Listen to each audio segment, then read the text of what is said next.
Dieu. Bonjour à tous, ravi de vous retrouver pour ce troisième webinaire du cycle annuel du programme Reconnaissance des modèles socio-économiques d'intérêt général. Aujourd'hui, le thème, c'est bien accompagner la transformation d'un modèle socio-économique. Alors peut-être avant de passer dans le cœur du sujet, de se rappeler le contexte, pourquoi ce webinaire. Tout d'abord de rappeler, ou si on peut dire, que vu les enjeux actuels et les transformations complexes auxquelles on est confronté, c'est l'ensemble des organisations, qu'elles soient publiques ou privées, qui se questionnent et qui se questionnent notamment sur leur modèle socio-économique. Depuis plus de 12 ans, le Rameau travaille sur la question des modèles socio-économiques, notamment d'intérêt général, et ces 12 ans de travaux ont permis de capitaliser une connaissance qui a été partagée. Et c'est pourquoi aujourd'hui, avec le ministère de l'Éducation nationale, la Banque des territoires, la Croix-Rouge et la Fondation Total, on a lancé le programme Reconnaissance des modèles socio-économiques d'intérêt général. Ce programme, il a 3 objectifs. D'abord, de pouvoir partager ensemble une culture commune sur la diversité des modèles. On va voir tout à l'heure qu'il y a une diversité de modèles qu'il faut pouvoir appréhender et qu'ils ont chacun une spécificité. Et à partir de là, c'est pouvoir aussi de donner à chacun des moyens de se repérer et de se positionner sur cette diversité. Et on va le voir, que finalement, de réfléchir à la transformation de son modèle, c'est un sujet qui est complexe. Et c'est pourquoi il faut apprendre collectivement à pouvoir piloter cette complexité. Alors, dans le cadre de ce programme, il est animé. Il est animé et cette animation, elle se matérialise par un ensemble de webinaires tous les troisièmes jeudis du mois, durant un an. Donc, vous voyez là le cycle des 12 mois de ce webinaire. Ce cycle, il est entre guillemets divisé en 4 temps, 4 thèmes. Le premier qui nous concerne aujourd'hui et que l'on va clore aujourd'hui, qui est de comprendre les modèles socio-économiques.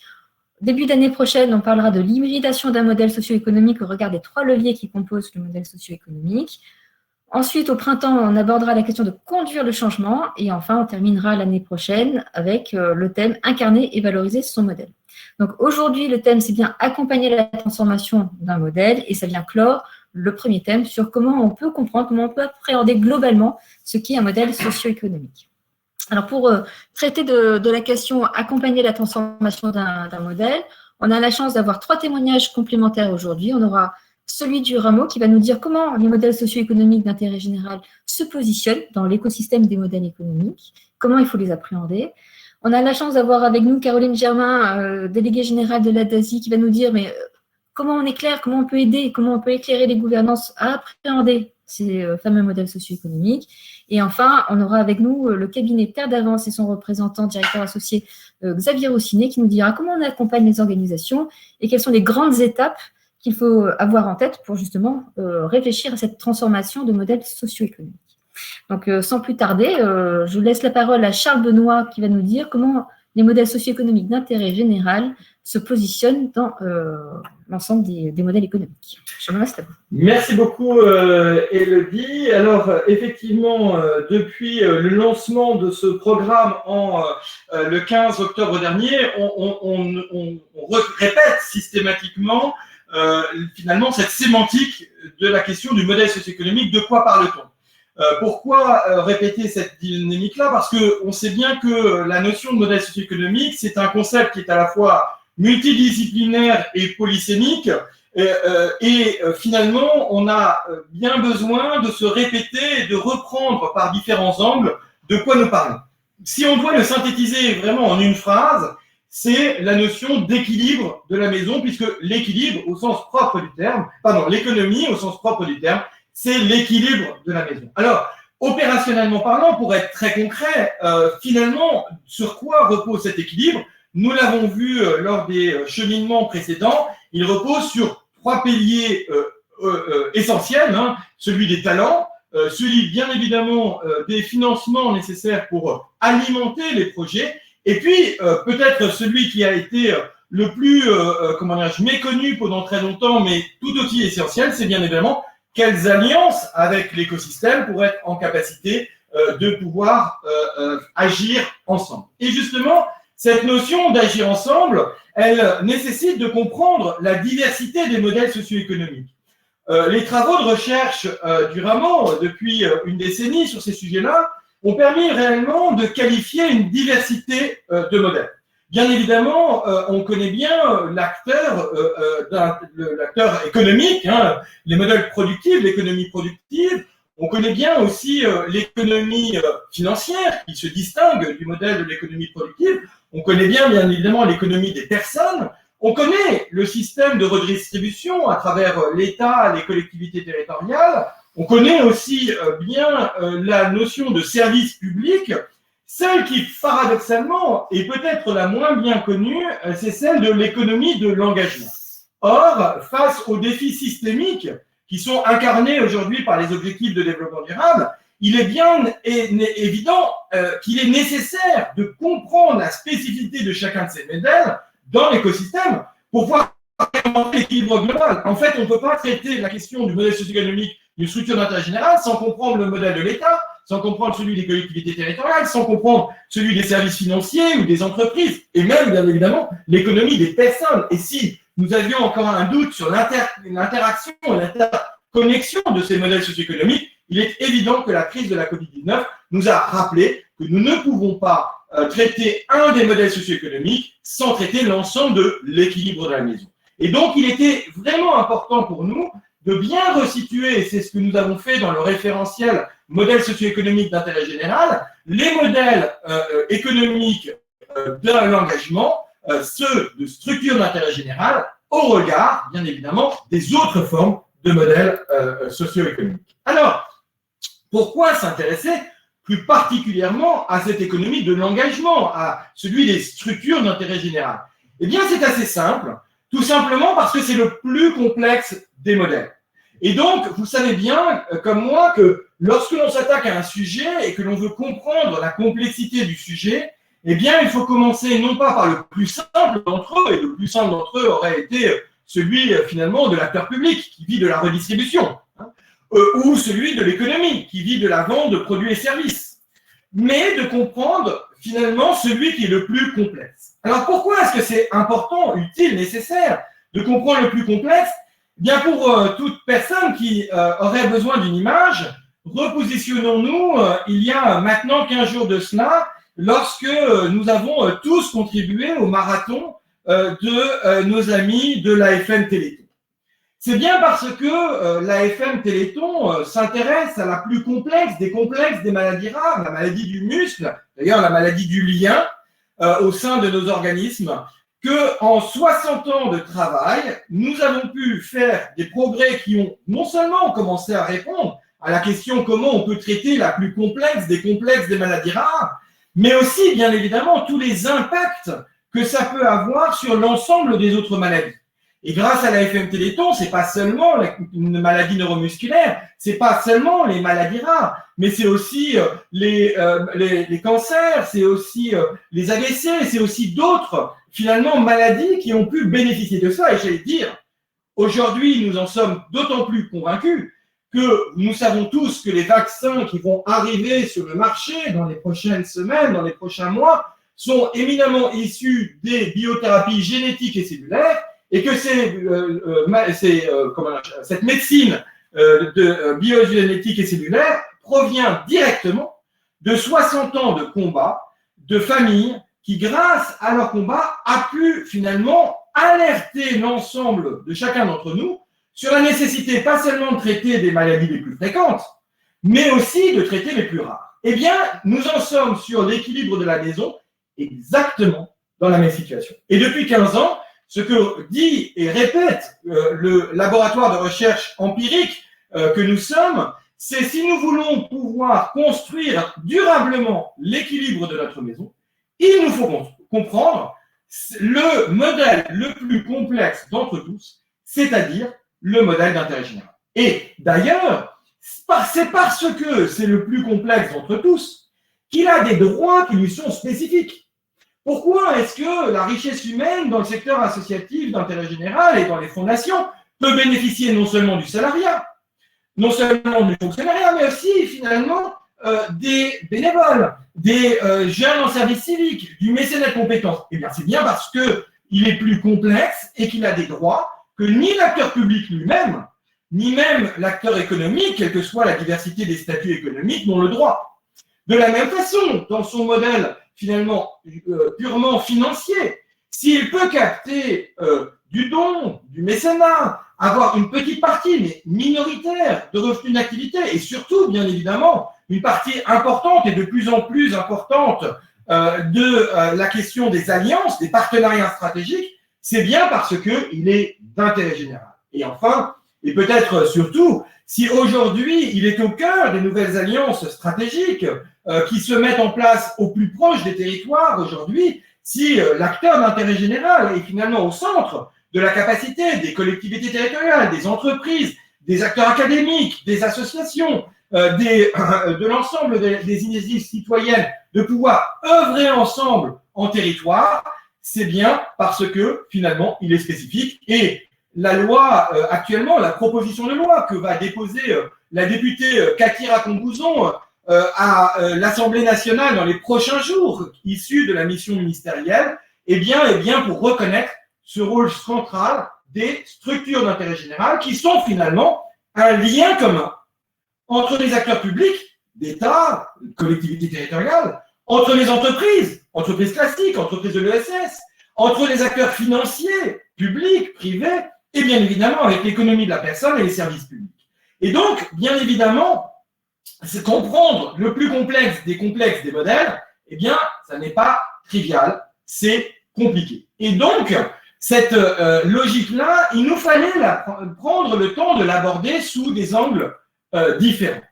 Et ces angles différents, eh bien, c'est tout le cheminement des 3 premiers webinaires que nous avons eus. Le premier, d'abord, puisque nous parlons d'intérêt général, il s'agissait de comprendre les besoins systémiques, finalement, que nous avons. Or, les besoins systémiques, au niveau mondial, c'est très difficile de les aborder, ils ne sont pas à taille humaine.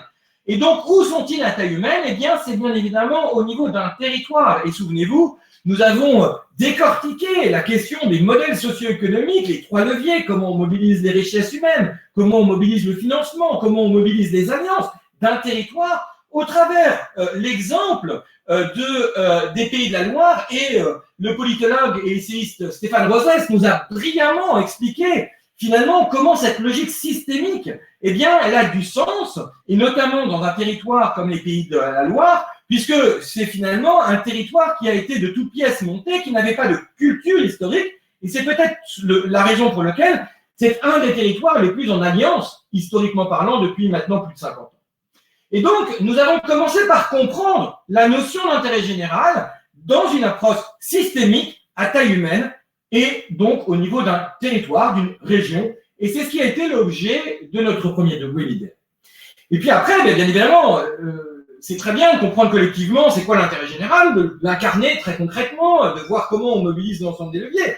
Et la deuxième étape, c'est, oui, d'accord, mais moi, à titre personnel, comment j'appréhende cette difficulté? C'est compliqué, les modèles socio-économiques. Nous avions des échanges il y a quelques semaines de cela avec nos amis de la Banque des Territoires et de la Banque de France pour dire que, et rappeler qu'en France, nous avons une très très faible culture économique. On confond beaucoup finance et économie. Nous n'avons pas cette culture, nous ne sommes pas finalement dans la logique de l'équilibre de la maison, mais bien très souvent ou trop souvent dans l'idéologie de la financiarisation de l'économie, qui n'est pas fausse, mais qui n'est absolument pas la question de comment moi, pour moi, à titre personnel, pour ma famille, pour l'organisation auquel je participe, pour le territoire dans lequel je suis, comment je peux appréhender cette notion de modèle socio-économique?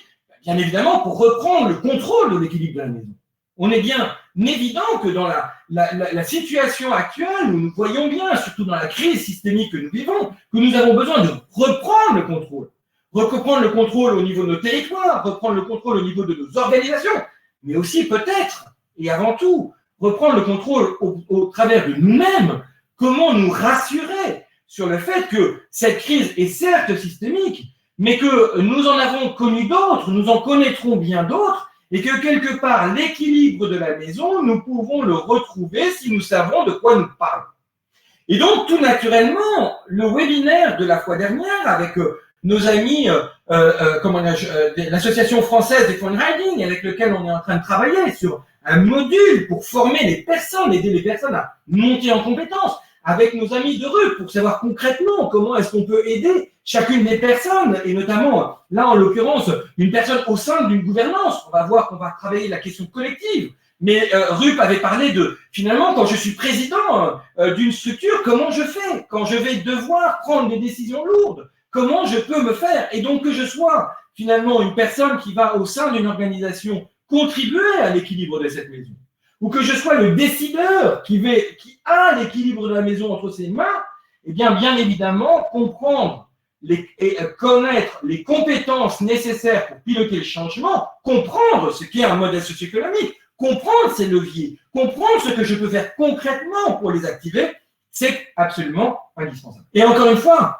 c'est peut-être la priorité d'aujourd'hui, et c'est d'ailleurs pour ça qu'après l'approche territoriale, après comprendre ce qu'est l'intérêt général incarné, il nous fallait d'abord traiter de la question du webinaire, comment chacun d'entre nous, à notre juste place, que ce soit pour notre famille, que ce soit pour l'organisation dans laquelle nous sommes, que ce soit pour notre territoire, ou plus globalement pour notre société, de pouvoir reprendre le contrôle de que veut dire l'équilibre de la maison.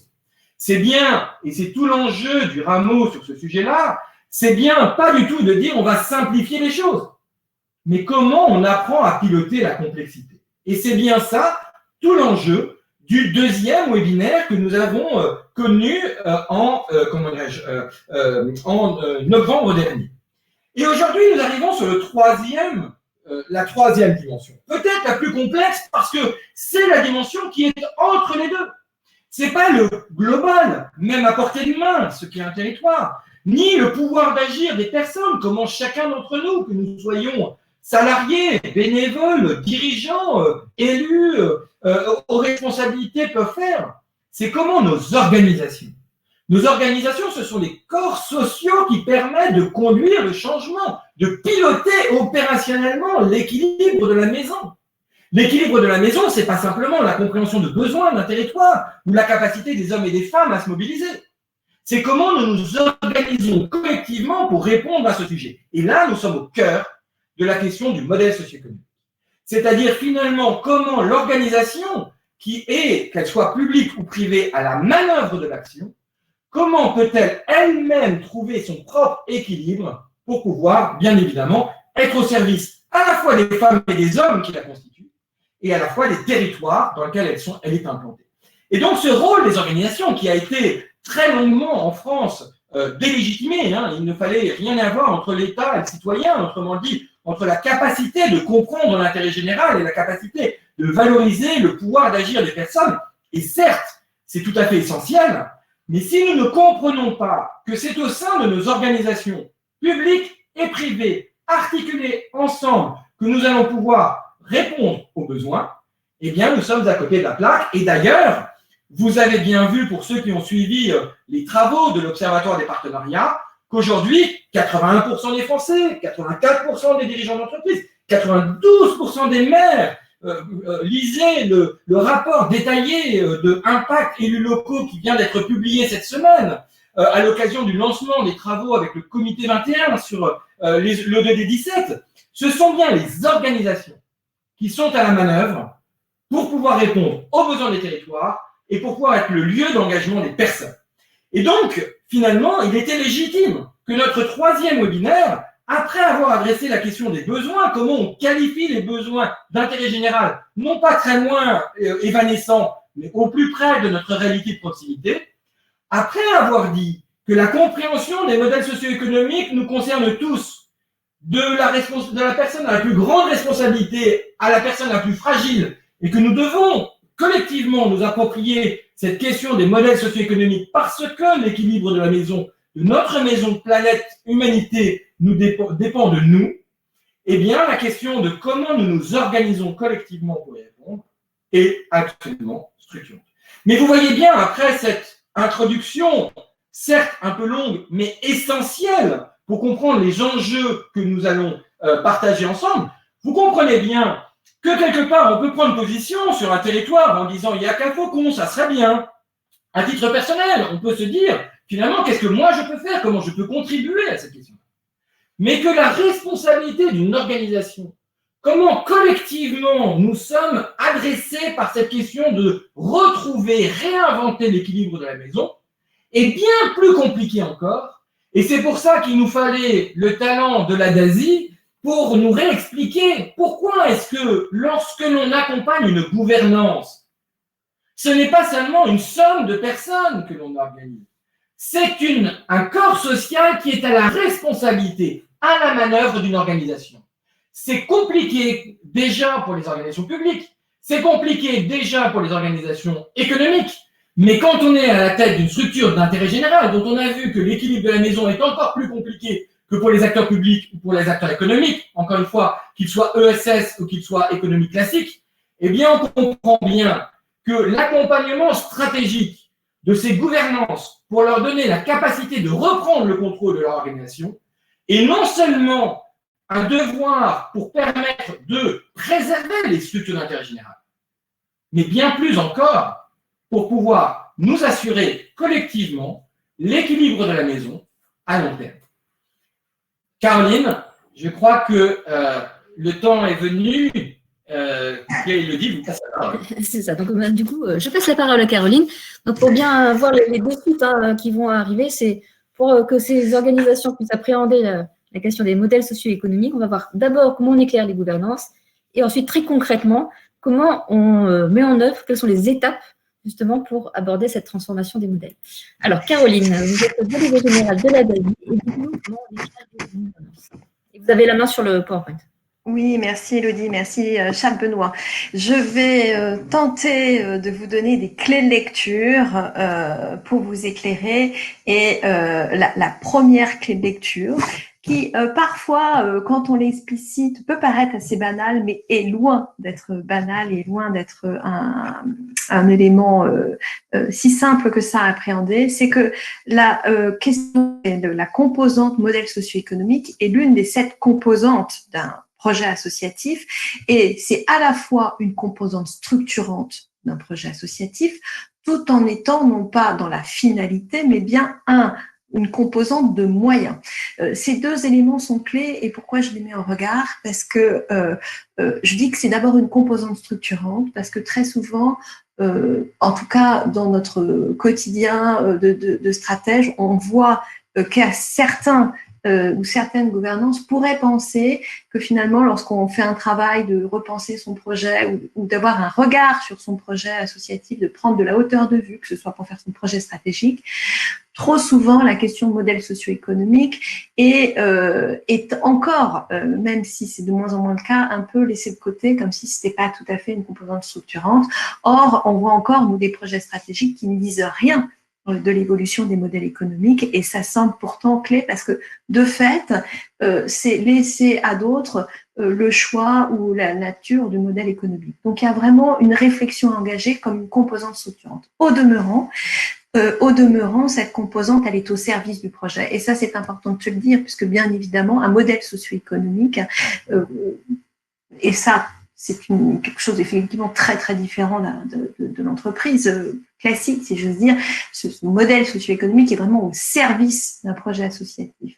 Donc, il se pense comme un outil au service d'un moteur qui est un moteur de projet associatif. Donc, on est dans cette double logique, et c'est vraiment important à la fois d'aborder avec un très grand sérieux cette question de modèle socio-économique, tout en sachant qu'elle est à sa juste place, c'est-à-dire au service d'un projet, et que c'est pas ce qui doit tirer le projet. Et d'ailleurs, assez naturellement, in fine, ce que l'on voit dans des projets, c'est quand on ne s'occupe pas avec sérieux cette question, eh bien, c'est là où si j'ose dire, toutes les composantes prennent une place qui ne sont pas la bonne, c'est que, in fine, les projets se questionnent plus que sur leur modèle économique, qui finit par parfois tordre le projet associatif. Et c'est bien toute la question, c'est comment faire en sorte que son modèle économique reste bien au service du projet qui a été décidé. Donc, vous voyez, c'est peut-être un élément à la fois très banal et en même temps qui est complètement clé que de comprendre cet élément.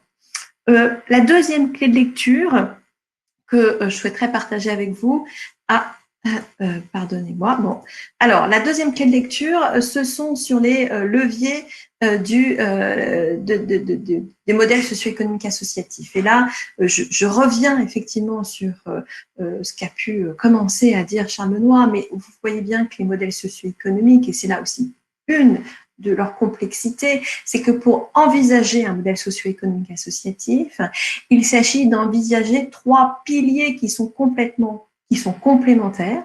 Chacun de ces piliers ayant un potentiel de ressources différents qui est à brider et à articuler, et chacun de ces piliers étant à articuler entre l'un l'autre. Donc, autant dire que la complexité du sujet pour une gouvernance, elle est majeure. Vous avez bien sûr quelles compétences on mobilise et quelles compétences on articule. C'est souvent, d'ailleurs, ce qu'on voit partout, c'est que la première, je veux dire, l'essence clé dans le moteur associatif, la première ressource, c'est bien évidemment la logique d'engagement. Et la logique de richesse humaine. Ces richesses humaines, elles sont bien évidemment à articuler entre elles en fonction de leur complémentarité, puisque bien évidemment, salariés, bénévoles, services civiques sont pas du tout interchangeables. Par contre, ils agissent dans des complémentarités qu'il convient de définir et qui sont propres à chaque projet. C'est-à-dire que, oui, il y a peut-être des grands cadres, mais chaque projet peut articuler ces différentes formes de richesse humaine. Il y a bien évidemment différentes logiques et différents leviers de financement à activer, avec, je vais revenir dessus dans les différents modèles, des leviers qui sont en train de bouger de manière plus ou moins différente. On a des leviers de financement, bien sûr, au travers du subventionnement, donc le tiers financeur, la logique de revenu d'activité, qui est vraiment une logique de viabilité économique par de la commande publique ou de la prestation, et puis un nouveau levier via de l'investissement sociétal qui est au travers de partenariats stratégiques. Je vais revenir un peu plus dessus plus tard. Et puis, on a un troisième levier qui est tout à fait majeur. Charles Benoît, à juste titre, insisté dessus, qui est le troisième pilier du modèle socio-économique, finalement, de ses moyens, de ses ressources au service de son projet, et comment fait-on alliance? Quelle synergie on met en place avec l'ensemble de ses parties prenantes et les acteurs de son écosystème. Et ce sont effectivement des éléments très importants. Ce comment faire ensemble est un élément clé tout à fait structurant des modèles socio-économiques associatifs. Et d'ailleurs, les dernières enquêtes que nous avons faites et ce que l'on voit aussi sur le terrain, c'est que dans la question de comment on va travailler sur ce modèle socio-économique, on voit bien que c'est une question qui est aujourd'hui clé pour une grande majorité de dirigeants associatifs, que de se re-questionner sur ce faire ensemble et finalement comment les alliances viennent modifier, bouger mes mon modèle socio-économique et comment il vient impacter mes moyens et comment il se met au service de mon projet. Donc, on a bien 3 piliers complémentaires envisagés qui eux-mêmes articulent différents leviers. Autre clé de lecture, c'est de se poser la question finalement de qui apporte les ressources et avec quels objectifs.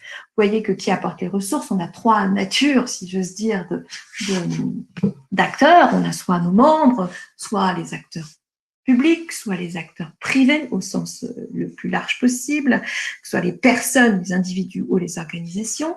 Et finalement, ce qui opère une vraie distinction, c'est la première question clé et clé de lecture à avoir en tête, c'est finalement ces ressources sont données, échangées avec quel objectif?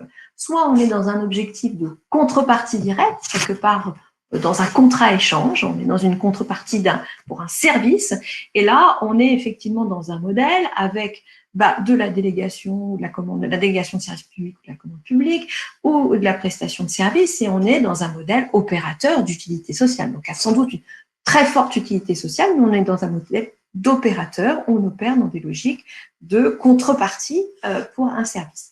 Et un modèle qui est bien différent, une distinction à bien comprendre effectivement, avec les modèles où finalement l'objectif de la relation va être sans contrepartie, ou en tout cas peut-être, mais complètement à minima, l'enjeu va être vraiment autour de la reconnaissance du projet et de l'action. Et là, on va trouver effectivement plutôt de la subvention du côté des acteurs publics ou plutôt du don et du mécénat pour les acteurs privés qui vont effectivement entrer dans ces logiques-là. Donc, on a effectivement deux typologies, typologie, je ne voudrais pas trop utiliser ce mot de typologie, mais en tout cas, on a deux modèles très différents. Donc, une clé de lecture importante à se donner, finalement, dans quel objectif on est en relation avec ceux qui apportent les ressources. Est-on plutôt dans un modèle d'opérateur d'utilité sociale ou un modèle d'intérêt général, l'un et l'autre ayant des conséquences extrêmement différentes. Troisième clé de lecture, c'est de vous proposer ces familles de modèles qui sont autant non pas du tout des modèles encadrants, mais qui sont des balises vraiment pour se donner encore une fois, une nouvelle clé de lecture de où se situe votre propre modèle socio-économique, sachant que chaque structure, chaque projet, en fait, doit inventer et mettre en place son propre modèle. Donc, il se situe à la croisée de différents chemins, mais au demeurant, il a des modèles dominants. Alors, quels sont ces grands modèles? Vous voyez qu'ils se structurent autour de trois grandes logiques de financement. La première, une logique de contribution des membres. La deuxième, une logique de revenu d'activité. Et la troisième, une logique de financement ou solvabilisation par un tiers.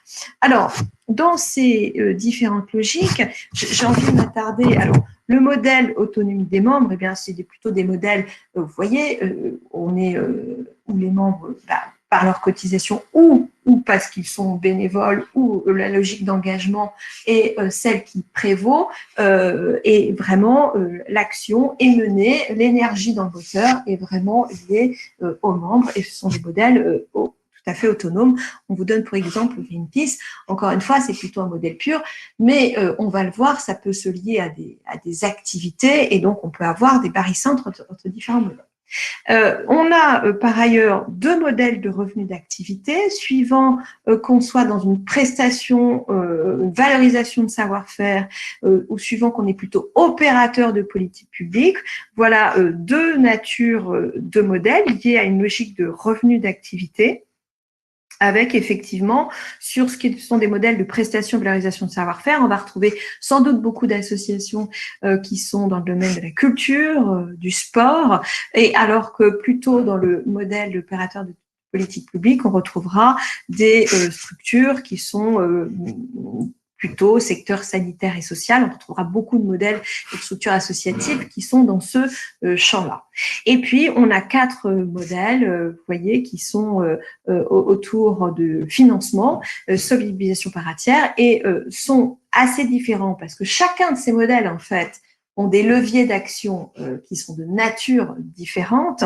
Eh bien, on va retrouver un modèle de subvention publique, dans les financements publics, un modèle d'abondement sur lequel je m'étendrai pas, qui est sur la solidarité internationale.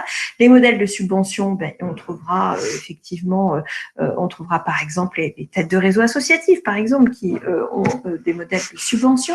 Et puis dans les financements privés, on trouvera effectivement tout ce qui est de l'ordre de la mobilisation du don, que ce soit via du mécénat, des organisations ou des personnes. Et puis des modèles un peu différents vers des modèles mutualisés.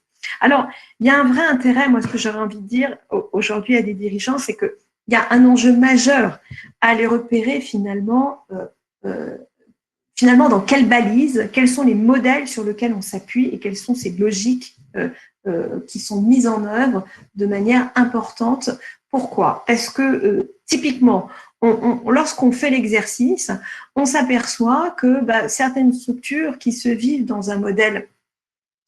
parfois dans un modèle M4 de subvention publique et parfois se rapprochent in fine d'un modèle d'opérateur de politique publique.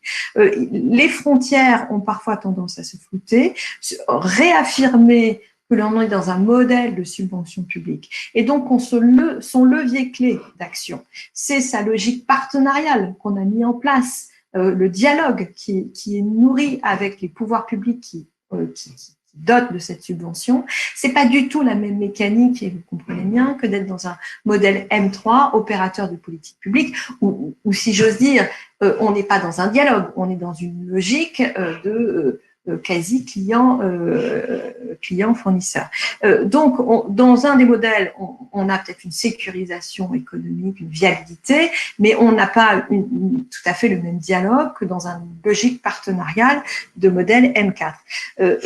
Et parfois, il est bon à un moment où on sait par ailleurs que la frontière, on voit bien que les subventions sont souvent, il y a des transformations, on sait que le levier financement public est celui qui s'est le plus contracté, que ce soit d'ailleurs en tant qu'opérateur comme public, en tant que subvention, mais surtout c'est les transformations de subventions qui peuvent parfois poser des problématiques importantes. Il y a donc un enjeu clé à finalement à bien identifier ces modèles et à s'assurer que les leviers que l'on met en place sont bien adaptés à ces différents modèles et reprendre la main, encore une fois, sur son projet. Je dirais que ces 7 modèles permettent de se positionner et ils doivent se positionner, ce sont autant de balises qui permettent de se positionner autour de grandes logiques d'action et de grandes missions des structures associatives. Xavier rentrera plus avant dans la mécanique, mais l'idée est de bien comprendre que derrière les grandes logiques de mission, les 3 grandes missions, en fait, ces missions, il y a une cohérence à avoir finalement entre les modèles que l'on a et ces logiques de mission et ces logiques d'action.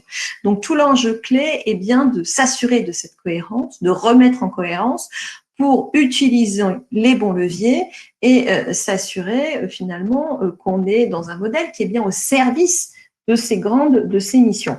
Alors, si on prend de la hauteur de vue, il ne s'agit pas de décrire les domaines d'activité stratégique de tous les projets, mais si on prend les grandes natures, les grandes missions d'une structure associative d'intérêt général, on a in fine trois grandes typologies de missions.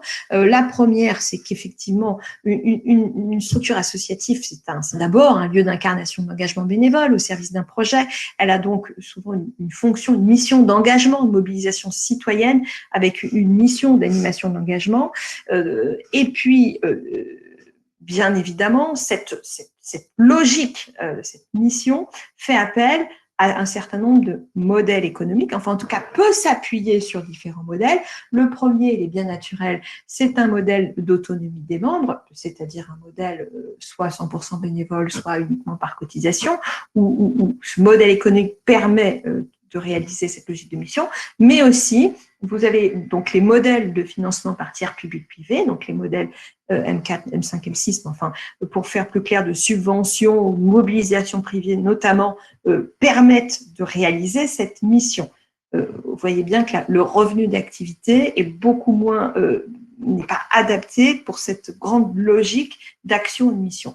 La deuxième grande logique d'action, grande fonction, grande mission, effectivement, qu'on voit, c'est que le monde associatif, c'est bien évidemment, parce qu'il est au plus proche des besoins terrain, un lieu qui incarne un lieu d'expérimentation, un lieu d'innovation, un lieu d'action, même si souvent, c'est pas toujours très clairement perçu, c'est quand même bien ces acteurs-là qui portent les germes et qui se questionnent en permanence sur finalement, est-ce que ce que je fais répond bien aux fragilités, aux problématiques, aux signaux faibles du terrain que je vois.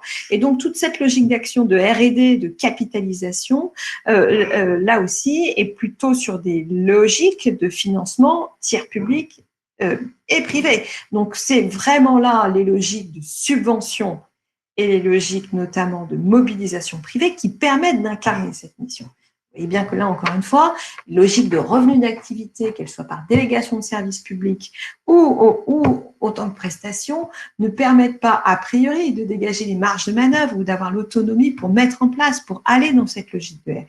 Et puis, et troisième grande mission, bien évidemment pas des moindres, le monde associatif est un opérateur de solutions, on va dire, atypiques, c'est-à-dire que effectivement, le monde associatif opère des solutions là où les opérateurs publics et privés ne peuvent pas intervenir et apporte un certain nombre de services ou accompagne les fragilités. Et là, on a différents, là encore, on a bien évidemment soit des modèles. Là, on est vraiment dans une hybridité, vraiment des ressources, et on peut retrouver nos modèles de financement par tiers public et nos modèles de revenus d'activité.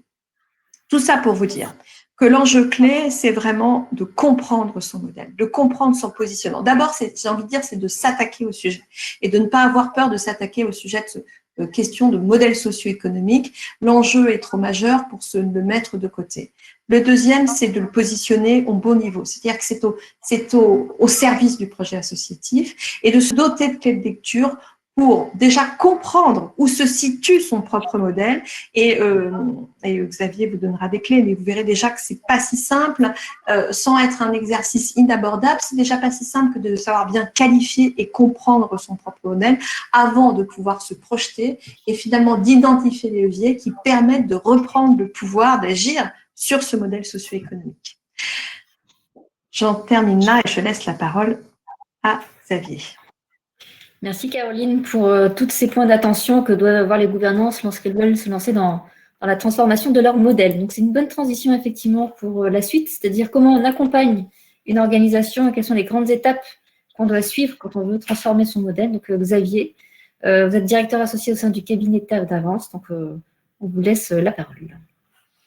Oui, merci Elodie. Bonjour à toutes et bonjour à tous. Alors c'est le hasard du calendrier, mais il se trouve que je suis aujourd'hui dans un centre social où on travaille sur ce sujet des modèles éco. Donc j'ai bu du modèle socio-économique, donc j'ai bu du petit lait en entendant Charles Benoît comment dire, parler des trois niveaux du territoire, de l'organisation et des personnes, puisqu'on est tout à fait dans ce besoin de, à partir de l'organisation, de travailler sur ces trois dimensions. Et puis, évidemment, j'ai entendu plein de choses intéressantes dans ce qu'a dit Caroline dans la foulée, sur lesquelles je vais revenir. C'est vrai qu'une des questions qui est posée et qui amène à regarder les outils, ce que l'on sait, les grilles de lecture, les monographies qu'on peut avoir de modèles socio-économiques existants, ça n'est pas, comme Caroline le disait, l'idée de s'en inspirer pour y ressembler, mais c'est de les utiliser comme des éléments de connaissance et de réinterrogation de nos propres modèles, de nos propres leviers.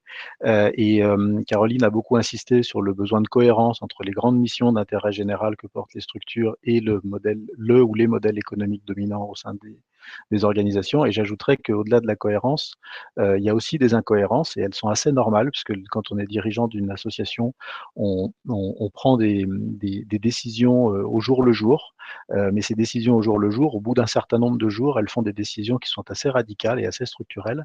Et donc, on peut se retrouver avec des tensions ou avec des incohérences. Et un des enjeux, c'est d'arriver aussi collectivement à pointer des incohérences ou des limites que l'on observe à nos modèles socio-économiques et de pouvoir les mettre en débat et en faire la pédagogie, non pas pour se dire qu'on a tout raté ou qu'on a tout faux, ou qu'on est hors sujet, ou qu'on n'arrivera jamais à renouer avec tel ou tel acteur, partie prenante interne ou externe, mais parce que si on ne nomme pas les choses, on a de facto peu de chances de les dépasser. Donc, ce que je vais vous présenter, ça n'est pas la méthode. J'en ai pas la prétention, mais c'est une méthode dont vous pouvez vous inspirer. Alors, pourquoi il faut de la méthode? D'abord parce que, comme Charles Benoît le disait tout à l'heure, derrière on veut faire bouger l'organisation, mais pour faire bouger l'organisation, il faut que les personnes qui la constituent adhèrent, partagent, travaillent, se mettent en situation d'apprentissage, en situation de dialogue entre elles, etc. Et donc tout ça, ça prend du temps, donc il faut un chemin. Et ce chemin, il faut, à mon sens, qu'il soit singulier et adapté en fait aux problématiques, aux tailles et aux enjeux de chaque organisation. Je reviendrai sur cette notion de problématique tout à l'heure. Et donc, il faut pas voir, de la même manière qu'il faut pas voir les modèles qui ont été décrits comme des comment dire, des exemples à suivre. Il ne faut pas percevoir la méthode que je vais vous présenter comme une martingale, mais ça peut être un élément qui vous guide dans vos réflexions sur l'évolution de vos modèles socio-économiques. Donc, dans ce qu'on a construit, que l'on pratique, alors évidemment de manière un peu différente dans un cas et dans l'autre, on a en fait trois grandes étapes. On a pris l'habitude de structurer les choses en trois grandes étapes. La première, c'est que c'est compliqué de se projeter si on ne sait pas d'où on part, hein, quelle est notre situation. Et donc la première étape, c'est d'analyser finalement sa situation et son modèle. Et là, je vous montrerai des sous-questionnements ou des outils après qui peuvent être aidants par rapport à cette démarche. Donc il y a un enjeu d'analyser sa situation et son modèle, et il y a un deuxième enjeu qui est de le mettre en débat, c'est-à-dire que comme on a une organisation, c'est l'organisation qui réfléchit à son modèle et à quel est le modèle qui lui semble souhaitable et soutenable par rapport à son projet associatif et à son projet stratégique. Il y a un gros enjeu évidemment de pédagogie, de mise en débat, d'échange, de confrontation des points de vue. Hein. Je ne crois pas que on puisse affirmer de manière péremptoire que tel modèle est meilleur que tel autre ou que tel levier est meilleur que tel autre. Il y a un enjeu d'adhésion. Vous avez dit, je crois que c'est Charles Benoît qui le disait en démarrage que on a une économie de la maison qui est dans la vraie vie des organisations parfois décalée. Je prends une anecdote, enfin c'est pas une anecdote, mais c'est une illustration pour évoquer ça. Il y a beaucoup d'assemblées générales d'associations auxquelles vous avez dû participer, voire même qui vous concernaient, dans lesquelles en fait on a un peu deux moments. On a le moment du rapport moral et du rapport d'activité, où là on a de l'adhésion, les gens participent, posent des questions, on rend compte de ce qu'on a fait ensemble, et ça a énormément de valeur. Et puis à un moment on a une espèce de césure et on donne la parole. Alors au mieux on donne la parole au trésorier, et au pire on donne la parole à l'expert comptable, qui n'est de facto pas un membre de l'association, et qui nous raconte des choses sur les finances, sur l'économie, sur le report à nouveau, l'affectation des réserves, etc. Et en fait, on a l'impression, et quand je dis ça, ça n'est pas du tout ni un jugement de valeur, ni une critique facile, c'est une impression bienveillante. On a l'impression en fait que les deux hémisphères de ce cerveau que représenterait l'organisation en fait sont complètement déconnectés, alors qu'en fait ils sont clés, comme Caroline l'a dit tout à l'heure avec le schéma des 7 dimensions du projet.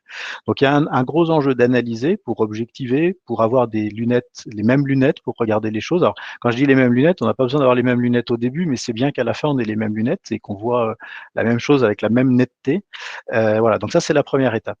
Quand on sait quand on sait comment on fonctionne, quels sont les modèles, les modèles dominants avec lesquels on agit, quand on est au clair sur les forces et les faiblesses de ce modèle, les incohérences et les tensions et les cohérences qu'il peut y avoir, on peut rentrer dans une deuxième étape qui est de travailler sur des questions d'ambition par rapport à l'évolution de notre modèle, et c'est là qu'on va retrouver nos leviers, et je vous décrirai des choses de manière plus précise et plus pragmatique et opérationnelle tout à l'heure. Et puis la troisième étape, c'est qu'une fois qu'on a exploré notre ambition et nos leviers, évidemment, il y a un chemin, là aussi, un nouveau chemin qui démarre. Quand on parle de modèle économique, on parle de moyen terme. Hein, c'est pas par hasard que la DASI reliait tout à l'heure, que Caroline reliait la question de la stratégie avec la question du modèle économique, et en disant mais quand on fait de la stratégie et qu'on oublie le modèle économique, ou au contraire qu'on lui donne une importance trop importante, on risque de commettre des impairs importants. Et donc c'est pas parce qu'on a défini une ambition, c'est pas parce qu'on a identifié des leviers qu'on a défini le chemin qui allait pouvoir nous permettre de l'atteindre. Et donc, on a besoin d'une troisième étape, qui est une étape de cheminement, de description d'un chemin et d'une trajectoire qui vont nous permettre concrètement de réaliser le saut, la marche que l'on a envie de franchir en matière de modèle socio-économique à échéance de 3-5 ans, qui sera sans doute l'échéance de notre projet stratégique. Voilà, donc ces trois questions, elles sont relativement clés, et par expérience en tout cas, elles s'adaptent assez bien à tous les types de structures, quelle que soit leur taille et leur secteur d'activité, que ce soit des associations opérateurs, que ce soit des têtes de réseau. Voilà, donc encore une fois, je prétends pas que c'est une martingale, ça n'en est pas une, mais ça peut être un cheminement que vous pouvez utiliser pour vous-même. Et donc vous avez en dessous des trois étapes les grandes questions finalement auxquelles on répond. Et c'est très important de pas aller trop vite et donc d'aller étape par étape, parce que le vocabulaire qu'on utilise avec vous aujourd'hui n'est pas un vocabulaire qui est toujours bien compris ou adapté aux gouvernances et aux équipes salariées des associations. Et donc il faut aussi modèles socio-économiques sont des termes qui peuvent faire un peu peur. Et donc, se dire qu'on va réinventer notre modèle, ça semble être une étape tout à fait infranchissable ou extrêmement complexe. Et donc, c'est pour ça qu'il faut redécouper ce grand sujet en sous-questions qui sont plus à notre portée collective pour les documenter et les travailler. J'aime beaucoup ce qu'a dit Charles Benoît. L'idée, c'est pas de simplifier une complexité qui n'est pas en soi simplifiable, parce que ça, c'est se faire plaisir à peu de frais, mais ça ne fonctionne pas. Par contre, d'apprendre à gérer cette complexité en travaillant sur les chemins, sur les questions, sur les étapes qui nous permettent de progresser et de gagner en maturité collective sur la gestion de la complexité, ça, c'est quelque chose auquel moi, j'ai plutôt tendance à croire et que j'ai envie de privilégier. Alors, quand on regarde un peu plus dans le détail, alors ce sont des outils, ce sont des photos en fait, ou des petits schémas ou des petits dessins, donc c'est évidemment pas très opérant pour vous aujourd'hui autour de cette table virtuelle, mais je vais essayer de vous expliquer l'idée générale. Donc dans cette première étape où on essaie de savoir où on en est, en fait on a besoin, et je crois que Caroline l'a bien dit de manière globale tout à l'heure, on a besoin en fait de comparer, enfin de faire dialoguer deux dimensions. On a besoin de faire dialoguer la dimension de quelles sont nos activités aujourd'hui et quels sont nos grands métiers, nos grands outils pour agir. Et on a besoin de déconstruire en fait les éléments de la comptabilité qui sont construits, vous le savez, pour la partie d'un compte de résultats sur une base de charges et de produits qui sont classés par nature. On a besoin de la déconstruire, non pas pour en faire une comptabilité analytique en tant que telle, parce que l'enjeu c'est de sortir de la comptabilité et de rentrer dans cette notion de modèle. Et donc on va aller chercher dans la comptabilité, mais aussi dans les indicateurs qui caractérisent une activité, que ce soit du nombre de bénévoles, que ce soit des impacts directs ou indirects, que ce soit du nombre de donateurs ou du nombre de soutiens que l'on obtient, de l'audience par exemple que l'on a sur une activité. On va aller chercher des éléments économiques et financiers, mais aussi des éléments de caractérisation, et on va essayer de les croiser avec la cartographie que l'on a envie de faire aujourd'hui de nos activités. Cette cartographie des activités, alors là, elle est mise sur le petit graphique que vous avez en haut. C'est une approche par domaine d'activité stratégique. Alors, c'est une approche qu'on peut discuter. Il y en a d'autres qui permettent de cartographier ces activités, mais il y a deux idées forces par rapport à ça.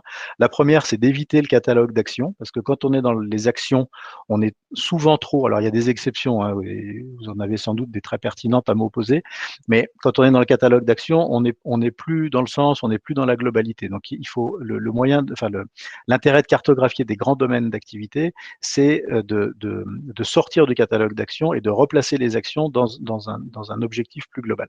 Et la deuxième grande plus-value, on va dire, de cet exercice, ça correspond en fait sur l'écran, si vous arrivez à voir, à une petite ligne qui s'appelle objectif, parce que les associations en fait développent des projets parce qu'elles ont des objectifs de transformation sociale, de transformation sociétale, de transformation des pratiques, de développement d'un plaidoyer pour une meilleure prise de conscience de tel ou tel sujet. Et en fait, souvent, les actions avec le temps, en fait, les actions peuvent se retrouver déconnectées de la question de l'objectif. Et il y a un enjeu, il faut profiter du modèle économique puisque ça n'est que l'économie de la maison. Et c'est un que qui veut dire, c'est important et c'est seulement ça. C'est-à-dire, c'est à la fois, on peut pas y couper, mais en même temps, ça n'est seulement ça. Et donc, on peut pas se mettre dans une trajectoire d'évolution de ce modèle socio-économique sans le relier aux activités que l'on porte. Et donc, dans les activités, il me semble essentiel d'être au clair sur les objectifs de transformation sociale, sociétale, que l'on vise au travers de l'activité numéro 1 ou de travers de l'activité numéro 2. Donc ça, c'est la première, c'est un des éléments de la première étape qui est de savoir finalement qui on est, comment on fonctionne et un peu plus tard, quels sont les enjeux en fait qui ressortent de cet état des lieux qui est une introspection en fait, qui est quelque chose que l'on fait essentiellement par soi-même et sur ses propres ressources.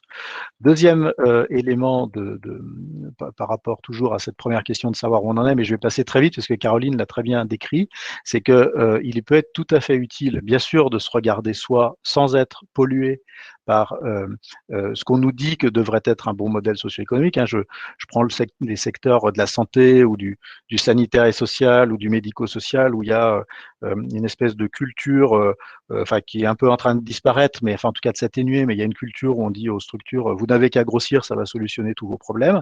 Évidemment, c'est une ineptie monstrueuse qu'on peut prouver de manière très très pragmatique à partir de cas concrets. Donc on a besoin de s'inspirer de l'extérieur, de savoir où on en est par rapport à des grilles de lecture et à des repères, à des ordres de grandeur, voilà, pour savoir si on est comme les autres, un peu différent, très différent, etc. Donc encore une fois, je passe très vite, mais Caroline l'a dit, utilisons les grilles de lecture qu'on partageait tout à l'heure, non pas pour tendre vers, mais par contre pour interroger les écarts qui peuvent exister entre finalement qui on est nous aujourd'hui et ce que l'on observe dans un champ qui est proche d'une autre ou dans un champ qui est éloigné. Voilà. Donc c'est vraiment comme ça que nous on préconise d'utiliser ces modèles, des modèles d'analyse en fait, des modèles de lecture, c'est pas des modèles à suivre. Voilà. Ensuite, quand on a fait ce travail-là, on peut passer à notre deuxième étape. Alors notre deuxième étape, c'est définir des éléments d'ambition. Et c'est d'identifier des leviers. Alors, ce qu'on vous recommande, si je peux me permettre de le faire, c'est justement de pas essayer de faire tout tenir ensemble et de manière cohérente dès le début. Je m'explique. Si on définit des éléments d'ambition par rapport à un domaine qu'on a, un métier, un grand métier ou une grande activité qu'on a défini, et qu'on le fait par filiation avec notre système de contraintes actuelles, ou qu'on le fait en étant dans une continuité des leviers sur lesquels on a toujours fonctionné. En fait, le risque est assez grand que finalement on n'innove pas du tout en matière de modèle socio-économique et qu'on soit que dans une reproduction.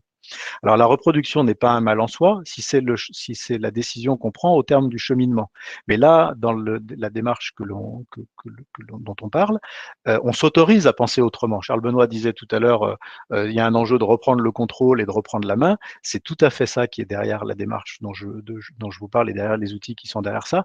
Donc si on essaye de reprendre la main avec des menottes, évidemment que la capacité à changer les choses va être limitée. Donc nous, on vous invite vraiment à avoir un travail d'ambition, domaine d'activité par domaine d'activité, et que ce premier niveau d'ambition ne soit pas trop emprunté ou ne soit pas trop empêché par le système de contraintes et par le système de levier qui aujourd'hui structure le modèle économique de ce domaine d'activité. Alors c'est un exercice intellectuellement qui n'est pas évident parce que vous êtes au quotidien, enfin quand je dis vous, il n'y a pas que des dirigeants d'associations autour de cette table virtuelle, mais quand on est un dirigeant d'association, on pilote et on gère des activités en permanence. Et là, on nous dit, oublie tout ce que tu sais de cette activité et réfléchis comme si finalement tu avais une sorte de baguette magique ou comme si tu pouvais utiliser le levier que tu souhaites. Donc intellectuellement, c'est pas si simple que ça, mais c'est vraiment nécessaire. Sinon, on est dans un ajustement qui est à la marge, mais qui n'est pas à la marge parce qu'on l'a décidé, parce que ça peut être une tout à fait bonne évolution. Hein. L'innovation et la révolution permanente ne sont pas, contrairement à ce que certains acteurs vendent ou survendent, ne sont pas forcément la bonne solution pour l'évolution des modèles socio-économiques. Mais il faut qu'on arrive à ce résultat et à cette décision à la fin. Il ne faut pas qu'on s'interdise le raisonnement. Là, on ouvre nos chakras, là, on réfléchit autrement, donc c'est certainement pas pour qu'on se mette dans une seringue ou qu'on soit trop étriqué. Donc ça, c'est un premier élément, c'est de définir des éléments d'ambition. Et puis sur les leviers, alors les leviers, en fait, vous les avez vus tout à l'heure, mais pas dans un immense détail, mais on pourra, si ça vous intéresse, vous faire passer des éléments de levier ou un arbre des leviers. Il y a une cartographie d'arbres des leviers que le Rameau avait faite qui est très intéressante. Donc ensuite, on va passer à l'identification des leviers. Alors les leviers, notre recommandation, là aussi, c'est pareil, de ne pas être trop étriqué dans son approche et donc de les passer en fait systématiquement les uns après les autres en revue. Donc on va reprendre, je reprends les éléments que présentait Caroline tout à l'heure. On va reprendre les leviers qui sont du registre de l'engagement des membres, hein, d'engagement des bénévoles, que ce soit au travers de cotisations, que ce soit au travers de temps passé, que ce soit au travers d'expertise, etc. Donc on va passer en revue les leviers de l'engagement. On va passer en revue les leviers de la valorisation de nos savoir-faire, de nos expertises, de nos produits et de nos services auprès de clients qui nous les achètent, que ces clients soient des clients publics ou que ce soit des clients privés, et quelles que soient les modalités de contractualisation de cet achat. Et puis, on va passer en revue les modalités, les leviers qui sont liés à la troisième grande logique de financement, qui est celui du tiers payant ou de la solvabilisation par un tiers. Quelle que soit la justification économique ou politique qui explique pourquoi ce levier a de la valeur pour nous. Et donc notre recommandation par rapport à ça, c'est de dire prenez les leviers un par un et de manière systématique, n'ayez pas d'a priori en disant ça, celui-là n'est pas pour nous, ou au contraire, celui-là va nous permettre de solutionner tous nos problèmes, parce que si vous faites le travail sérieusement et en conscience et de manière ouverte, vous allez vous rendre compte que ce que vous aviez en première intention ne se révèle pas aussi juste à l'aune d'une analyse un peu objective. Voilà. Et que là aussi, on a besoin de dialogue, et que peut-être que la contribution des membres vue par 5 personnes de l'association va être très positive, et que c'est vers ça qu'il faut tirer, mais que peut-être pour 10 autres, ça sera au contraire tout à fait irréaliste ou pas souhaitable. Donc il y a un vrai enjeu là aussi de partager le travail sur les leviers. Alors la manière dont ensuite on peut documenter ces leviers, ce qui est proposé là sous la diapo que vous avez sous les yeux, c'est de questionner en fait 3 choses. D'abord, de savoir, comme on l'a fait sur les modèles socio-économiques précédemment, c'est de savoir où on en est de ce levier. Est-ce qu'on a déjà des expériences? Est-ce qu'on a déjà des revenus par rapport à si c'est un levier monétaire? Est-ce que c'est un levier sur lequel on pense qu'il y a du potentiel, ou est-ce qu'on pense que c'est un levier qui est en repli? Voilà, donc on s'interroge sur là où on en est, et là où on en est, nous, notre association, notre organisation, pas en général. Voilà. Par contre, on peut le mettre aussi en perspective avec des éléments que l'on connaît de l'évolution par ailleurs des leviers. Sur l'argent public, on a de la donnée, sur la mobilisation des entreprises, on a de la donnée, sur les fondations, on a de la donnée, etc. Donc on peut mettre en perspective l'analyse de là où on en est nous par rapport aussi à des évolutions j'allais dire du marché, alors pardonnez-moi du mot parce qu'il n'est pas très adapté, mais en tout cas de l'évolution des forces en présence par rapport à chacun de ces leviers. Donc ça, c'est où est-ce qu'on en est. Deuxième sujet, deuxième sous-question, c'est quelle pourrait être notre ambition à 3 ans, 5 ans par rapport à ce levier, hein, là on a fait l'ambition par rapport au domaine d'activité, là on est dans l'ambition par rapport au levier. Je considère que là on a les cotisations là qui sont sous nos yeux, donc je considère qu'on a déjà augmenté de manière très significative le montant unitaire des cotisations pour les personnes physiques qui sont adhérentes de l'association, et donc on considère collectivement que ce n'est plus un levier sur lequel on souhaite agir, parce qu'on pense que ça va nuire à l'accessibilité de l'association, des services de l'association. Voilà, ça va faire partir des gens, ou alors ça va créer, je sais pas quoi, ne seront dans l'association qu'une partie des gens auxquels on a envie de s'adresser. Donc ça, c'est le deuxième type de questionnement. Et le troisième type de questionnement, c'est des questionnements plutôt sur la faisabilité de mobiliser ce levier, et c'est essentiel de se poser la question de est-ce qu'il y a du potentiel et est-ce qu'il y a de l'accessibilité, hein. Vous faites tous, vous avez tous sans doute fait ce type d'exercice. C'est comment dire, je prends l'exemple des legs, par exemple. Ça serait formidable que pour soutenir mon centre social dans lequel je suis aujourd'hui, on ait des legs qui nous aident à installer des équipements qui seraient bien au-delà de ce qu'on est capable de se payer aujourd'hui. Bon, ça serait peut-être formidable, effectivement, mais quelle est la capacité du centre social à aller chercher ces legs, à mobiliser de l'énergie, à construire un réseau partenarial permettant de le faire? Ça, c'est une autre question. Alors, je dis pas que c'est pas possible, hein, mais en tout cas, ce qu'on vous invite à faire sur les leviers, c'est de questionner leur potentiel, mais de questionner aussi leur accessibilité. Parce que sinon, on est soit on n'a que des contraintes et donc il n'y a plus d'ambition possible, soit on a des ambitions, mais elles ne sont en rien réalistes, et donc en fait, c'est plus une ambition, c'est un fantasme. Voilà, et puis ensuite, l'arbre des leviers, il est là, formidable. Je me rappelais plus ce que j'avais. Je fatigue. Donc la troisième étape, c'est décider d'une trajectoire. Et donc pour décider d'une trajectoire, on a besoin. Donc on a fait un travail plutôt individuel. On a regardé levier par levier. Mais sauf que ces leviers n'ont pas le même potentiel et n'ont pas la même accessibilité. Et donc, il est important. Oui, je vois qu'Amélie a répondu. Merci Amélie, tu suis mieux que moi, c'est bien. Il est important en fait de les comparer. Et donc, on peut les comparer de différentes manières. En haut, vous avez un petit outil, mais qui est vraiment je dirais pas qu'il est gadget, mais je veux dire, vous pouvez construire le vôtre sans aucun problème. Il n'y a pas de copyright. Où on va comparer les impacts et la mise en œuvre des leviers et où on va pouvoir les hiérarchiser en termes de priorité. Et puis en bas, vous avez le fameux arbre des leviers, donc que Rameau avait dessiné, esquissé, et qui me semble tout à fait pertinent. Pourquoi? Parce que d'abord, il est rare en fait que quand on fasse évoluer un modèle socio-économique d'intérêt général, on utilise un seul levier. On est souvent amené à en utiliser plusieurs. Et donc, pour en utiliser plusieurs et pour se donner de la visibilité et savoir quelle est la contribution quelles sont les contributions qu'on attend des différents leviers, on a besoin de les mettre sur un même plan. Et donc, c'est ce que vous avez là sous les yeux. Vous avez une comparaison sur le même plan de critères classants de leviers qui sont de nature différente. Et c'est ça qui vous permet de dire, on va mettre un petit peu de ceci et un petit peu de cela, et c'est l'ensemble de ces ingrédients, comme pour, je sais pas, la mayonnaise par exemple. Si vous ne mettez pas de moutarde en démarrage de votre mayonnaise, elle monte en général assez moins bien, même si certains bons cuisiniers y arrivent. Et donc là, c'est la même chose, c'est-à-dire qu'on a des leviers avec des impacts plus ou moins forts, avec des accessibilités plus ou moins fortes, mais on a parfois besoin de tout.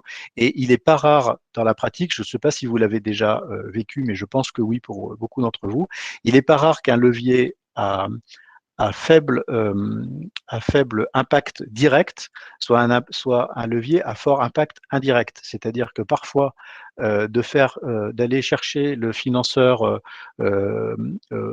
privé ou public X qui va représenter 3% de notre budget, en fait, ça déclenche beaucoup plus de choses que les 3% du budget. Et donc, il faut que vous ayez cette grille de lecture des leviers qui soit, que vous puissiez faire des comparaisons et que vous ne vous mettiez pas dans une logique qu'il n'y a que les leviers, que la valeur immédiate du levier traduit la valeur complète du levier. Hein, il y a des effets leviers justement, et donc on a 1000 euros 1000 euros à un certain moment peut déclencher beaucoup de choses et aller bien au-delà des 1000 euros. Voilà, et puis donc sur la trajectoire, évidemment, on peut se dire, alors ça me semble très important le document que vous avez sous les yeux reflète peut-être mal ça, mais c'est super important de savoir d'où on part et là où on veut aller. Donc là, on a ça sous les yeux, c'est-à-dire qu'on sait aujourd'hui, par rapport à nos 3 piliers, ce que l'on a, nos actifs, on va dire. On sait où on veut aller. Mais en fait, ce qui serait idéal, et ce qu'on a fait avant me permet de le faire, c'est de dire aussi, de rajouter une colonne qui serait hier. Parce que en fait, on a une espèce d'habituation qui fait que on oublie d'où on vient, surtout collectivement, surtout à l'échelle de l'organisation. Et donc, quand on est à l'échelle de l'organisation, on a parfois la tendance de se dire, bah oui, ce qu'on fait aujourd'hui, ça a toujours été comme ça, ou c'est comme ça, voilà. Sauf qu'on oublie qu'on a fait un chemin pour arriver là, et que cette transformation, en fait, si nous-mêmes on la défend pas et qu'on ne la revendique pas, elle est invisible pour notre environnement et pour nos partenaires.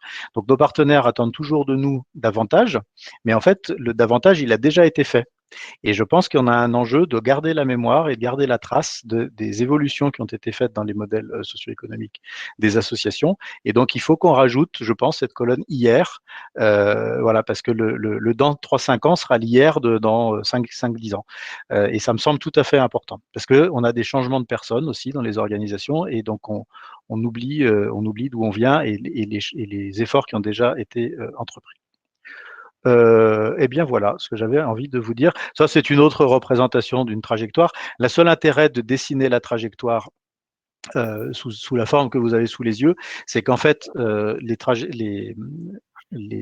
trajectoires des modèles socio-économiques ne sont pas linéaires. C'est pas un plan d'action où je passe d'un point A à un point C en passant par un point B. C'est par étapes.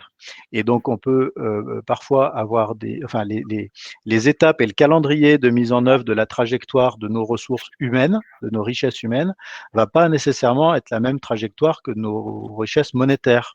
Dans certains cas, on va anticiper, on va d'abord recruter pour ensuite récolter les fruits de ce recrutement, enfin des projets et des activités qui ont été développés grâce à ce recrutement.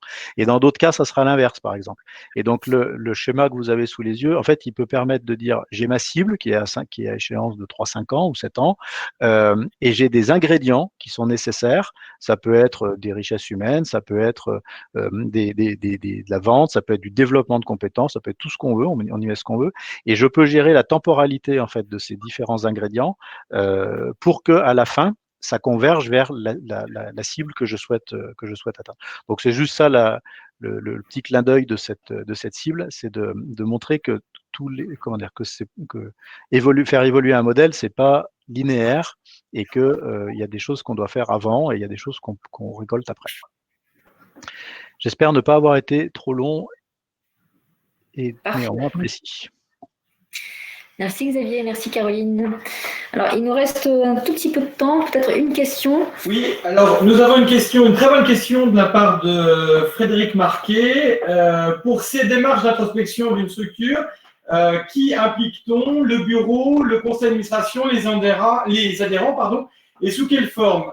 Une première réponse a été de dire finalement, d'abord, ne pas confondre effectivement ces travaux d'introspection avec finalement la prise de décision. Donc là, on est bien dans la préparation d'une décision. Et donc, les deux premières recommandations, c'est de mixer les profils d'acteurs, et deux, surtout, d'avoir des dispositifs temporaires qui n'est pas celui des instances habituelles de la fondation, de l'association, voire de l'acteur public qui se saisit de ces outils-là, tout simplement parce qu'effectivement, ne pas confondre la phase préparatoire, la phase de réflexion, la phase d'introspection, de prise de hauteur, avec celle des décisions. Et souvent, d'ailleurs, un des échecs qui est derrière, c'est celui d'avoir confondu les instances de gouvernance avec les instances de préparation, ces outils d'aide à la décision. Voilà le premier niveau de réponse qui a été fait directement en ligne. Peut-être l'un de nos deux invités peuvent compléter ça. Caroline ou Xavier, est-ce que vous auriez des recommandations justement Oui, volontiers. Alors, c'est vrai qu'il n'y a pas de réponse unique parce qu'effectivement, comme l'a dit Amélie dans sa réponse, ça dépend. Mais quand même, je pense que ce que vient de dire Charles Benoît est tout à fait pertinent. On a, en fait, le sujet est un sujet qui ne peut pas être travaillé de manière en clandestin. Donc, il ne peut se faire que sous l'autorité et la légitimité des instances de l'association. Et donc, en fonction des associations, ça peut être plutôt un bureau, plutôt un CA, plutôt une AG. La loi et les statuts nous laissent pas mal de liberté, et il y a des pratiques assez différentes. Donc, il faut construire une démarche de projet qui tienne compte de la culture de l'association. Ça me semble tout à fait essentiel. Mais on ne peut pas demander à tout le monde d'être au même niveau. Et donc, c'est vrai que au même niveau au sens avec le même niveau d'implication. Surtout que c'est un sujet comme le disait Caroline tout à l'heure, c'est un sujet qui n'intéresse pas tout le monde. C'est un sujet, dès lors, alors quand on le présente sous l'angle de l'économie de la maison, on se refait des alliés et on a des gens qui disent ok, j'ai compris, je veux bien m'y mettre, mais pour le moment, quand on parle d'économie, la réaction la plus courante, c'est de dire oulala, ça c'est la comptable qui s'en occupe ou le comptable qui s'en occupe.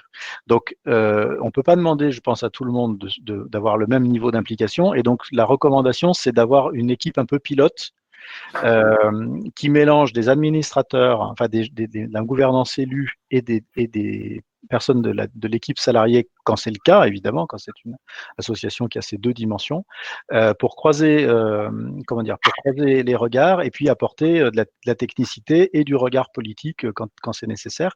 Et on en a toujours besoin sur un sujet comme celui-ci. Donc l'idée d'un poisson pilote, c'est pas mal, enfin d'une équipe pilote, c'est pas mal, et qui travaille sous l'autorité et la légitimité de la gouvernance et qui lui fait régulièrement des avancées. Et ensuite, on a, alors tout dépend évidemment de la taille des structures, mais là, je pense à une très grosse association qu'on accompagne sur un projet. Eux, ils ont une pratique de journées portes ouvertes qui sont préalables à leur CA.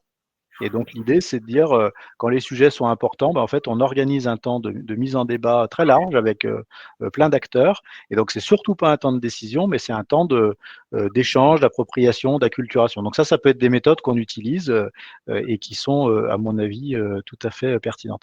Et par rapport à ce que disait Charles Benoît, il y a ce qu'on observe aussi, je crois, alors je voudrais pas dire de bêtises, je voudrais pas prendre un engagement statistique par rapport à ça, parce que peut-être que ça n'est que anecdotique, je n'en sais rien. Mais en fait, comme le sujet du modèle socio-économique est un sujet complexe, on l'a dit à plusieurs reprises, il n'est pas rare aujourd'hui qu'on ait des associations qui créent des espaces un peu permanents de réflexion et de travail sur les modèles socio-économiques qui ne sont pas les conseils d'administration et les bureaux. Et c'est particulièrement le cas quand on est en multi-conventionnement, multi-partenariat, où on a parfois des partenaires qui sont que dans une relation bilatérale, et l'addition des relations bilatérales avec l'association la met dans le mur, en fait. Et donc, pour retrouver un espace d'échange et de dialogue, ça peut pas être le CA, parce que le CA doit décider, et ça serait trop saignant, si vous me passez l'expression, d'aborder ces sujets-là en CA. Et donc, on crée un lieu plutôt de réflexion où il n'y a pas d'enjeu décisionnaire, mais où on se dit, mais attends, moi, le conseil départemental, machin truc, ce que tu es en train de me dire, c'est que quand j'apporte de l'argent de cette manière-là, ça pénalise tel ou tel partenaire ou financeur. Donc, ces instances un peu permanentes de réflexion sur les évolutions des modèles ou de la prise en compte des modèles, j'ai l'impression qu'elles se développent dans un certain nombre d'associations, notamment qui ont des modèles encore peut-être plus complexes que la complexité moyenne. Oui, je me permets juste c'est à peine complété, mais je partage complètement tout ce que vient de dire Xavier. J'insiste simplement sur la notion de croisement des regards, parce que c'est de ce croisement des regards que naît une compréhension juste de son propre modèle, et force est de constater que finalement on porte tous souvent, chacun a un peu son fantasme sur le sujet modèle socio-économique, qui n'est pas du tout de même nature parfois, souvent, il n'est jamais de même nature, et donc il y a un intérêt majeur à croiser les regards en interne de sa structure. Ça, c'est un premier sujet. Et donc, effectivement, de faire un petit groupe ou un plus gros groupe, peu importe, pilote, qui croise ses regards, et puis de le faire aussi, et c'est très intéressant, même si c'est pas très facile, de le faire avec l'externe, pourquoi pas. Est-ce qu'il y aurait d'autres recommandations que vous feriez à une gouvernance qui veut se lancer dans ce type de réflexion, des points d'attention, des alertes, de se lancer dans une réflexion comme ça? Alors, là, j'ai tout de suite envie de répondre par une chose qui paraît très basique, c'est de se jeter à l'eau. Je le dis de manière aussi simple que ça, parce que, en fait, on a le sentiment, moi j'ai le sentiment en parlant à beaucoup de gouvernance, que finalement, il y a une autocensure pour se saisir de ce sujet. D'abord parce qu'on ne se sent jamais complètement légitime, ou alors parce que c'est un sujet tellement énorme qu'on se dit « ouïe, aïe, aïe, je ne vais pas y arriver » ou « ça va être trop compliqué ». Donc, pour moi, vraiment la première recommandation, c'est de prendre le risque de mettre ce sujet sur la table. Il n'y a, si j'ose dire, plus le choix, et même s'il n'y a pas nécessairement de transformation de son modèle, c'est parfois des éléments de réassurance qui sont très importants. Après, il y a bien évidemment des points d'attention, et puis l'accompagnement peut aider, bien évidemment, mais honnêtement, pour moi, vraiment, prenons le risque collectivement de mettre sur la table ce sujet. Il y a Frédéric qui demande par rapport à ton intervention, Caroline, quelle durée prévoir pour tout ce cheminement? Quels sont vos constats des accompagnements que vous menez tous les deux? C'est difficile de répondre. C'est certainement pas moins de 3-4 mois. Et c'est mieux que ça excède pas 7-9 mois. Voilà. Et donc, et c'est aussi, alors il y a une recommandation peut-être qu'on peut faire aussi, c'est que, alors, il vaut mieux éviter de réfléchir. Enfin, en général, il vaut mieux éviter de conduire cette réflexion quand il fait trop chaud. Là, je parle pas de l'été, hein, je parle de la banque qui appelle tous les jours pour savoir comment vous allez payer la facture. Il vaut mieux éviter de le faire quand c'est trop chaud, et il faut savoir monter dans la barque quand il y a des opportunités. Quand on révise un projet stratégique, quand on est en train de discuter une convention cadre importante avec un partenaire ou avec un financeur. Donc il y a une intelligence aussi de situation à trouver qui peut être liée à des opportunités, qui peut être liée aussi peut-être à des menaces. Voilà. Et donc oui, voilà, je pense qu'il y a il faut pas aller trop vite, il faut pas brûler les étapes. Et notamment parce que, comme on l'a dit, c'est pas que le sujet des happy few qui sont hyper en pointe dans l'association, c'est le sujet de tout le monde. Et donc, si on va trop vite, on est sûr qu'on laisse des gens sur le carreau, quoi. Enfin sur le côté en tout cas. Oui, je partage totalement avec Xavier. J'ajouterais simplement que ça peut être quand même vraiment sur des temps longs, et on voit que les organisations qui réfléchissent sur le sujet passent par différentes étapes qui sont des étapes de maturité, si j'ose dire, sur ce sujet. Donc parfois, c'est bien d'avoir des réflexions sur des temps qui sont arrêtés, mais on voit bien que les réflexions sur le modèle économique c'est aussi des réflexions au très long cours. Il y a un enjeu aussi. Est-ce que ce soit une réflexion, je dirais pas quasi permanente? L'enjeu, c'est pas de se poser la question tous les matins, parce que sinon, ce serait infernal. Mais c'est que quand même, cette question, ce soit une question qui s'infiltre partout et qui devienne un sujet, pourquoi pas, récurrent dans les gouvernances, et que de parler de modèle économique, ça devienne un sujet aussi, et pas que de présenter un rapport financier. Voilà, il faut aussi que ça devienne un sujet de fond, de dialogue, de gouvernance. Dernière question, il n'est pas des moindres.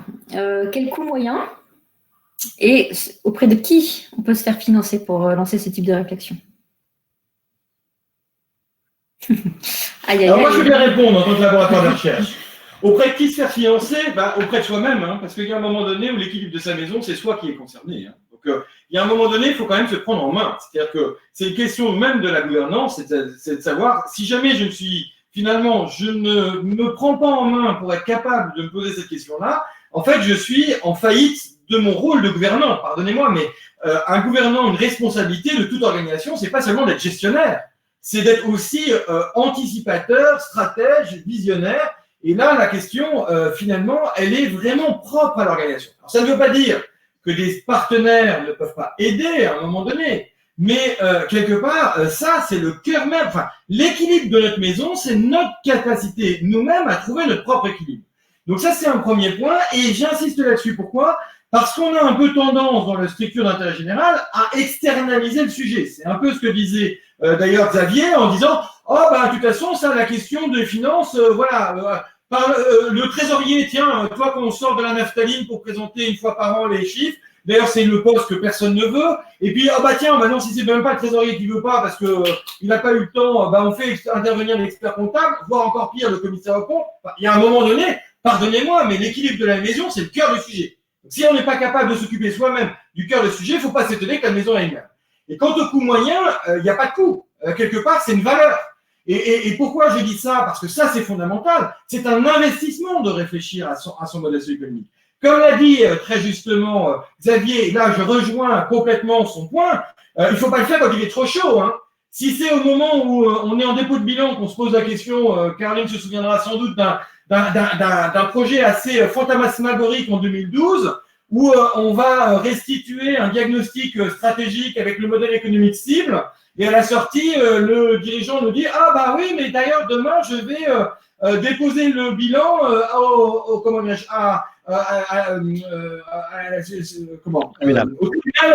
tribunal. » Bah ouais, ben là, c'était un peu tard pour se poser la question. Entre parenthèses, hein, il se trouve que le président était un grand élu d'une grande région. Hein, donc, vous voyez, on peut être très intelligent et très incapable d'avoir l'équilibre de sa maison. Donc, quelque part, il ne faut surtout pas considérer ça comme un coût. C'est un investissement sur l'avenir. C'est une forme de pérennisation de son projet. Et là, je rejoins complètement ce que Caroline disait en disant c'est un des 7 leviers de l'équilibre. C'est-à-dire, finalement, si jamais je ne pérennisais pas mon projet, c'est de ma responsabilité. Donc, ce n'est pas un coût, c'est un investissement. Et 2, qui doit le financer?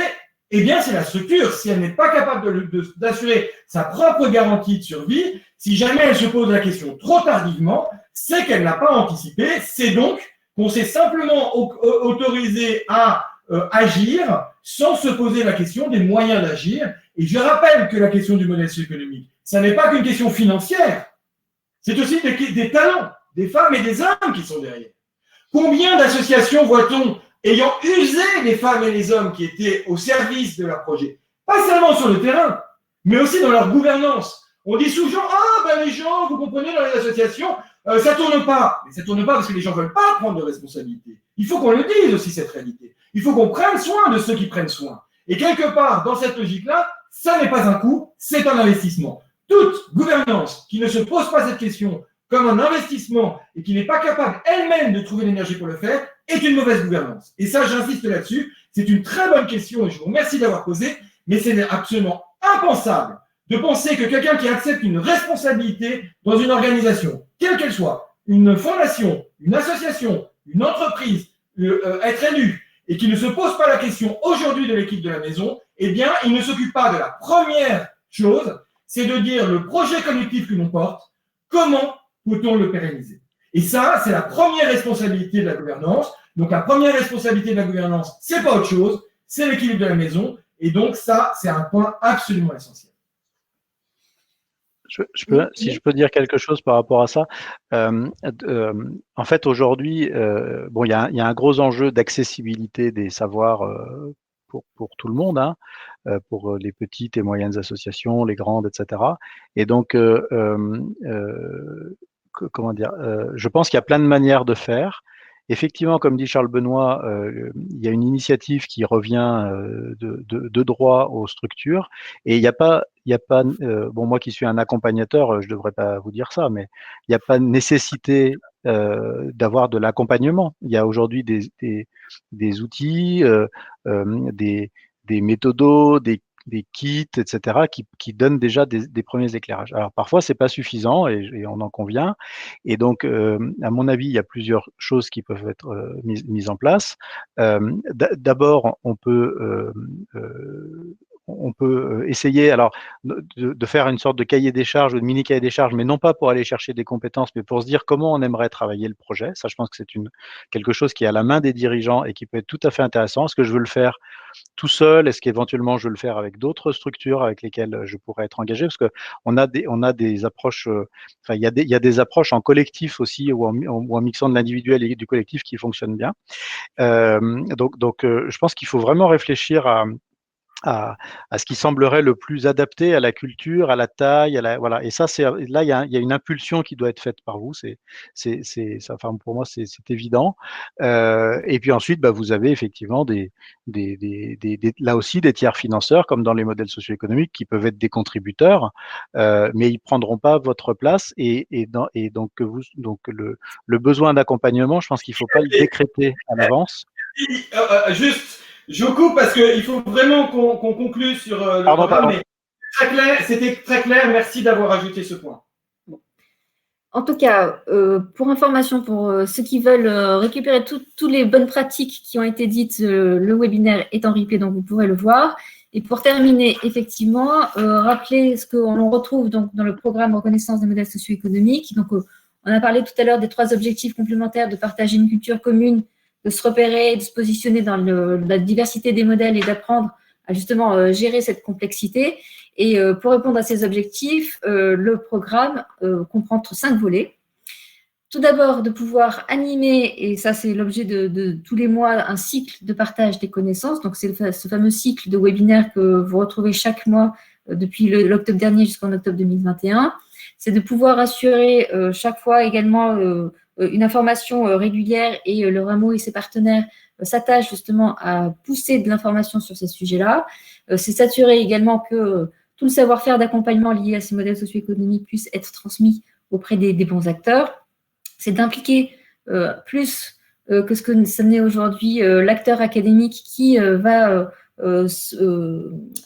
s'attacher à la question du modèle socio-économique, et c'est ce que fait notamment l'Institut français du monde associatif. Et puis vous voyez au milieu un gros rond orange sur les compétences, et ça c'est tout un programme que le Rameau monte avec l'Association française des fonds et fundraisers, justement pour organiser et mettre à disposition toute une formation sur la question des modèles socio-économiques. Et donc c'est l'un des outils qui peut être également proposé avec tout ce qu'on vient de se dire pour être un peu plus autonome sur cette appropriation des modèles socio-économiques.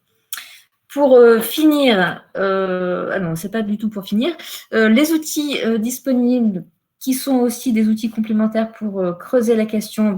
Si vous voulez aller un peu plus loin pour mieux comprendre le programme, vous avez une vidéo qui vous le présente.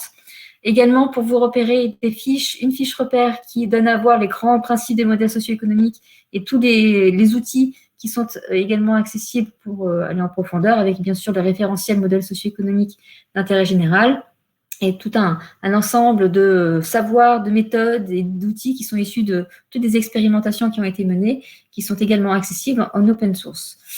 Et donc, pour terminer, on rappelle que le cycle de webinaires que l'on vous propose, il va durer jusqu'en octobre 2021, et qu'à partir de l'année prochaine, on va s'attarder sur la deuxième thématique qui est l'hybridation de son modèle socio-économique, et où on ira dans le détail de comment on diversifie ses richesses humaines, ensuite comment on diversifie ses leviers financiers, et enfin comment on va diversifier ses alliances stratégiques, avant d'aborder les 2 autres thèmes que sont de conduire le changement et enfin d'incarner et valoriser son modèle. Donc on vous donne rendez-vous l'année prochaine, le 21 janvier, pour être tout à fait précis, pour aborder la question des richesses humaines. Et d'ici là, on vous souhaite une très très bonne fin d'année, de très très bonnes fêtes, et on vous retrouve avec grand plaisir le mois prochain. Merci. Prenez bien soin de vous surtout. À bientôt, bonne fête. Au revoir. Merci, au revoir.